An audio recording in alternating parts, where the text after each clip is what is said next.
If Elizabeth Barrett Browning's The Cry of the Children attacked child labor laws, or the lack thereof, I should say, attacked the system that would allow children to suffer so mightily working in the mines and the factories, Aurora Leigh criticizes the way women generally were treated in Victorian England in the 1840s, 50s, 60s, and onward.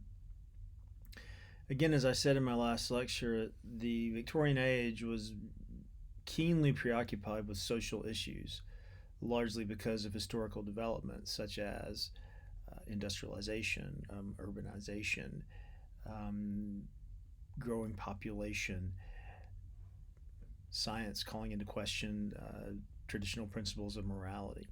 So the writers of the time were tended to be more committed to exploring social issues in their work than the writers, say, of the period before, the Romantic period, the period before.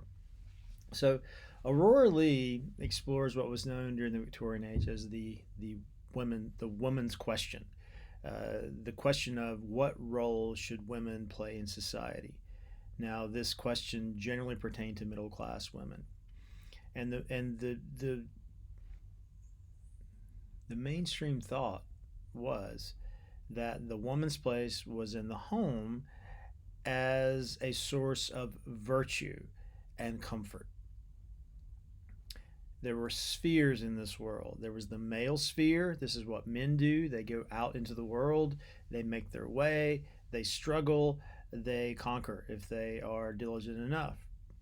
The woman's sphere is in the home, and she creates a place where the man can come after his hard day and can feel safe and secure and comfortable. And not only that, she should inspire the man with virtue, make him better, make him good. Not only that, she should comfort and inspire virtue in the children. The a very powerful statement of this idea of the woman's sphere is in a poem by Coventry Patmore called "The Angel in the House," and it shows the woman as this almost supernatural creature of virtue and care, and that ultimately this is the ideal that women during this time should aspire to. Aurora Leigh is Browning's attack on this ideal of female behavior. We see it in the first two books of the poem very clearly. Aurora is, after her father passes on, being educated by her aunt, and her aunt wants to educate her to be a typical middle class Victorian woman. So that would mean what? She would have some French, maybe some Italian.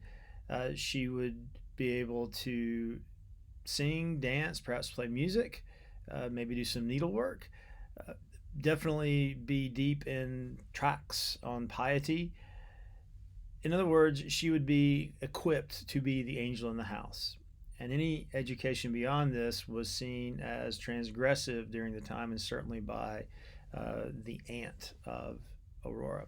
Luckily for Aurora, she's able to get into her father's library, and there she can read Greek classics. She can read the kinds of books, epics, that were usually reserved for men.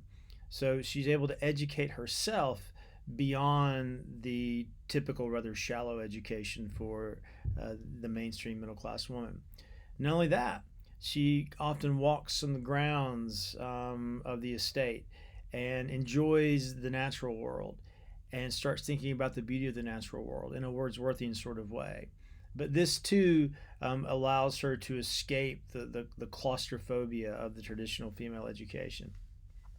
And she spends time with her cousin Romney Leigh, who is intellectually engaging and calls her out intellectually and allows her to exercise her skills. In the second book, we see in the course of a long conversation between no, I think it's the third book actually. Sorry, the third book we see this debate between Aurora and Romney, where Romney says, "Look, women cannot be artists. Women cannot be great artists. They cannot be great poets. They cannot be great novelists. Why?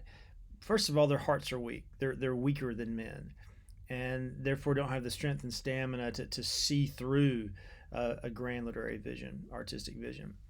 But more than that, the women's sphere, he uses that kind of language, is so narrow that they can't translate their particular experience into some kind of, you know, general vision that will affect all of humanity. So you see in these early books the ways that women were being held back by the society.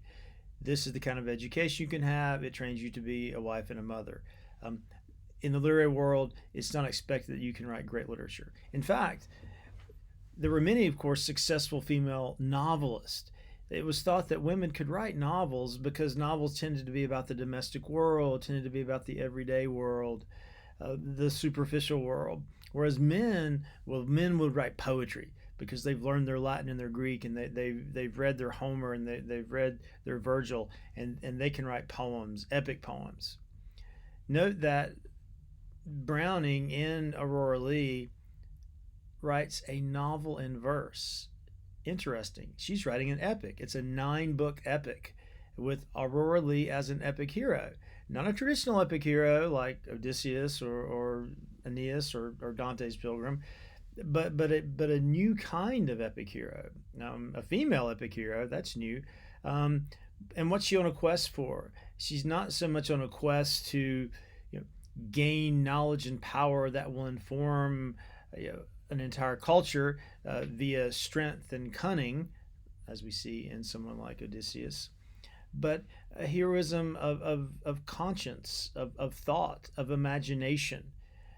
In some ways, Aurora Leigh is similar to Wordsworth as he appears in The Prelude, but of course, Aurora Leigh is a woman. It is a poem that would qualify as what is known as a Bildungsroman, or a narrative of development. And we see this narrative of development. We see the various travails that Aurora goes through, ultimately to realize her vision of herself as a poet, which is what happens at the end of the poem. So Elizabeth Barrett Browning is proving her point that women can be great writers in writing this very work. Not only proving that women can be great poets, but that women can write serious poetry, epic poetry.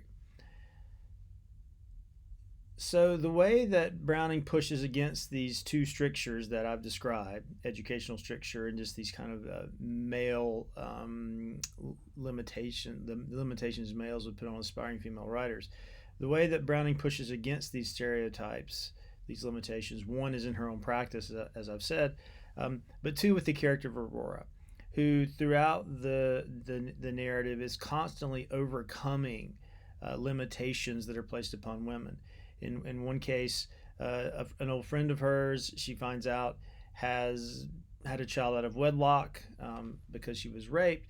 But in Victorian times, if a woman had a child out of wedlock, she would be seen as fallen, ruined, should be an outcast. But Aurora takes her in and befriends her and lets her be her companion. So that's just one of many ways that I think that Browning is trying to give a poetic rendering of Mary Wollstonecraft's A Vindication of the Rights of Women from 1795, which is just a powerful indictment of patriarchy.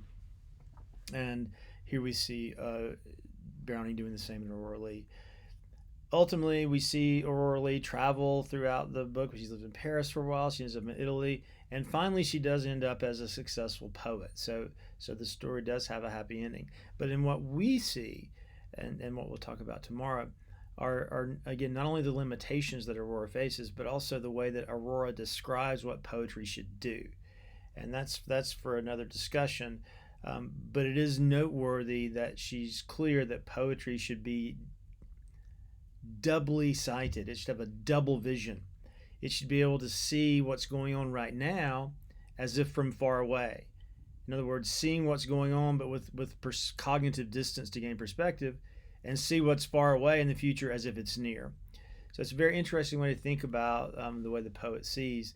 And we'll talk tomorrow about how ultimately um, there is something gendered about this, perhaps, that this vision of poetry might push against more traditional male visions of what poetry should do, at least in the Victorian age. All right, see you tomorrow.